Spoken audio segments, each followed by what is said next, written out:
Assalamualaikum warahmatullahi wabarakatuh. Kami dari kelompok 1 akan mempresentasikan makalah kami yang berjudul Morfem dalam Bahasa Indonesia. Sebelumnya, perkenalkan nama saya Widya Prastini. Di sini saya sebagai pemateri pertama. Dan perkenalkan nama saya Iman Zimais Karimah. Di sini saya sebagai pemateri kedua. Perkenalkan nama saya Muhammad Ajanuri. Di sini saya sebagai pemateri ketiga.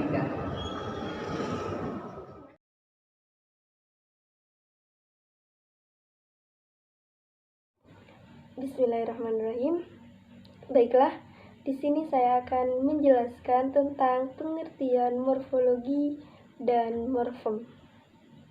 Sebagaimana yang telah kita ketahui bahwa morfologi merupakan bagian dari ilmu bahasa yang menjelaskan, yang mempelajari tentang seluk-beluk kata serta pengaruh perubahan-perubahan bentuk kata terhadap golongan dan arti kata. Sedangkan morfem sendiri merupakan satuan gramatikal terkecil yang memiliki makna. Dari kata terkecil berarti satuan itu tidak dapat dianalisis menjadi lebih kecil lagi tanpa merusak maknanya. Contoh pada bentuk membeli. Pada bentuk membeli dapat dianalisis menjadi dua bentuk terkecil, yakni me dan beli. Kata bentuk me merupakan morfem, yakni morfem afik, sedangkan bentuk beli juga merupakan morfem, yakni morfem dasar. Jika bentuk beli dianalisis menjadi lebih kecil lagi, yakni be dan li, maka keduanya tidak akan memiliki makna dan itu tidak disebut sebagai morfem.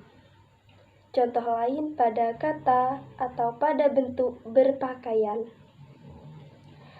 Bentuk berpakaian dapat dianalisis menjadi satuan-satuan terkecil, yaitu terdapat bentuk ber, pakai, dan an.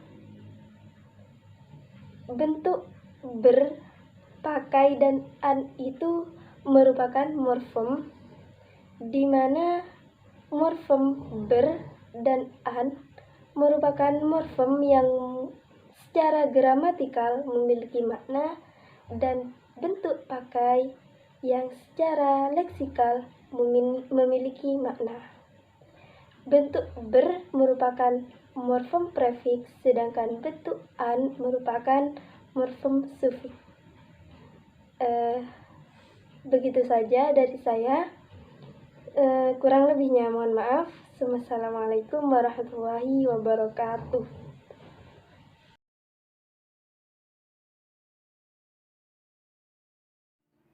Assalamualaikum warahmatullahi wabarakatuh. Baik, saya akan menjelaskan mengenai identifikasi morfem.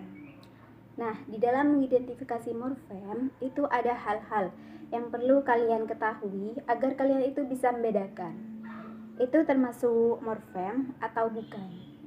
Jadi, morfem itu adalah dua bentuk yang sama yang memiliki makna yang sama.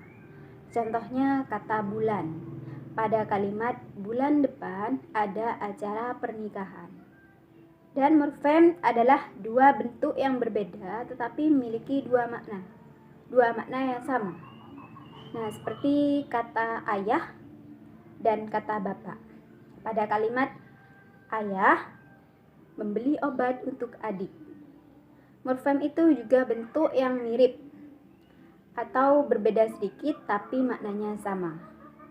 Morfem juga bentuk yang hanya muncul dengan pasangan satu-satunya, seperti bentuk renta pada konstruksi tua renta. Itu bentuk yang muncul dengan pasangan satu-satunya.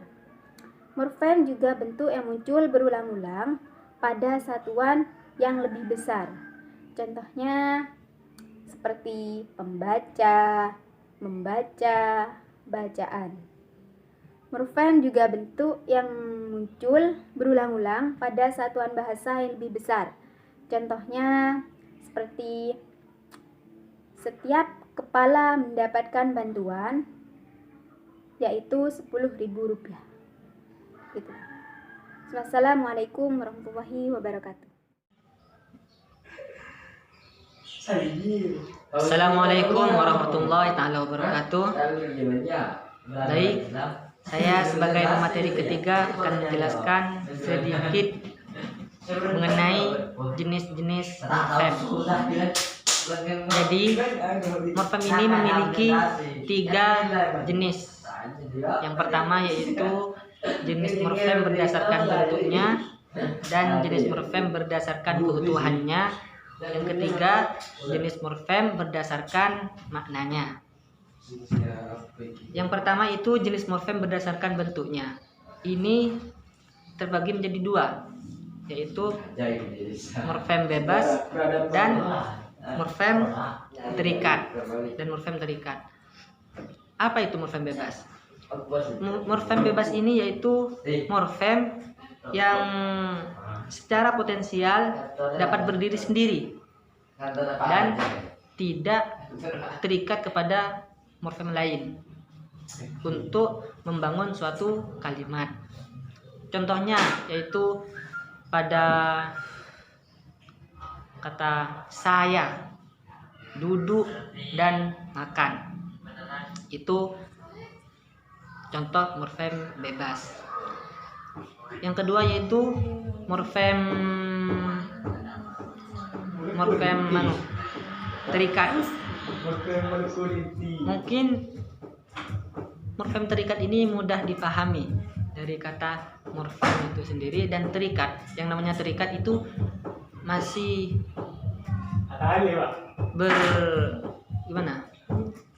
bergantung kepada morfem yang lain, tidak dapat dipisahkan dan masih terikat kepada morfem yang lain untuk bisa berdiri dan membangun sebuah kalimat. Jadi begitu. Dan yang kedua yaitu jenis morfem berdasarkan keutuhannya. Ini ada 2 juga. Yang pertama itu morfem utuh dan morfem terbagi. Morfem utuh ini yaitu morfem yang susunannya utuh atau tidak terbagi. Seperti apa? Yaitu contohnya seperti kata lari, pergi, dan angkat, lantai, itu banyak contohnya. Ini morfem utuh. Morfem-morfem ini utuh susunannya dan tidak dapat terbagi atau terpisah. Yang kedua itu morfem terbagi. Morfem terbagi ini perwujudannya dalam bentuk morfem diantarai oleh unsur lain. Misalnya dapat terbagi pada contohnya yaitu misalnya ke dan an. Dalam kalimat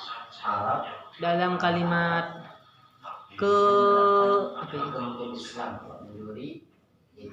kekayaan itu kan ke kata imbuhan itu morfem terbagi dan an kekayaan. Artinya kalimat dasarnya yaitu kata dasarnya yaitu kaya. Terus ada morfem terbagi yang terlingkup pada ke dan an menjadi kekayaan. Mungkin begitu. Dan yang terakhir jenis morfem berdasarkan maknanya. Jadi morfem bermakna ini bermakna leksikal, yaitu morfem yang mempunyai makna leksikal. Apa itu leksikal? Leksikal ini makna kata atau leksem sebagai lambang, benda, peristiwa, objek, dan lain-lain. Contohnya morfem ini yaitu seperti ikan, ku, jalan, dui, rumah, buku. Morfem tidak bermakna leksikal. Ini ada dua juga. Dalam berdasarkan maknanya ini ada yang leksikal dan tidak bermakna leksikal. Yang tidak bermakna leksikal yaitu seperti tidak mempunyai makna leksikal tetapi mempunyai makna gramatikal. Apa gramatikal itu? Gramatikal ini makna yang muncul sebagai akibat hubungan antara unsur-unsur gramatikal dalam satuan gramatikal yang lebih besar. Misalnya, yaitu seperti hubungan morfem dan morfem dalam kata kita dan kata lain, dalam frasa atau klausa, dan frasa dalam klausa atau kalimat. Contohnya, morfem bermakna leksikal bisa berupa afik seperti me, di, ter, ber. Bisa pula berupa partikel seperti dari, ke, dan wah. Tuh, mungkin cukup sekian penjelasan dari kami. Apabila ada kesalahan tutur kata, saya mohon maaf yang sebesar-besarnya. Wabillahi taufiq wal hidayah. Wassalamualaikum warahmatullahi wabarakatuh.